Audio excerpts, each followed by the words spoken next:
নিচেটা শুধু খুঁড়তে থাকবে প্রসারিত করে, আর ওই মাটিগুলো বাকি যে বাকেটগুলো আছে ওগুলো উপরে নিয়ে, আর উপরে মাটিগুলো সরাবে ওই বাকেট দিয়ে, ঠিক আছে, যে ববকাট গুলো আছে বড়, সেই ববকাট দিয়ে বাকেট গুলো দিয়ে সরাবে মাটি। এটা এখন ড্রাস্টিক অপারেশনে যেতে হবে। 42 ফিট যেহেতু আমরা পাইলাম না, তথ্য যেটা প্রথমে শুনলাম, জি জি আমরা দেখবো ওখানে 42 ফুট কি মাটির উপর থেকে। আচ্ছা, আমরা এই করছি, ওই যে 42 ফুট পর্যন্ত আমরা গিয়েছি, এখন পেলাম না, তো বাদ বাকিটা আমরা দেখবো আর কি। এখন বসে ওনাদের সাথে বসে, আপনাদের এখানে গণ্যমান্য 3-4 জনের নাম সেট করেন, একটু বসে কথা বলবো। মানে এখন আমরা একটু মানে আরো আলোচনা করার জন্য সবার সাথে আলোচনা করবো, স্থানীয় প্রশাসন এবং আপনারা 4-5 জন লাগবে।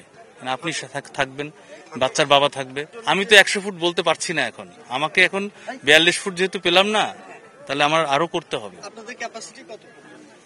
আমাদের কোনো ক্যাপাসিটি তো যতদূর যাবে ততদূর আমাদের করতে হবে।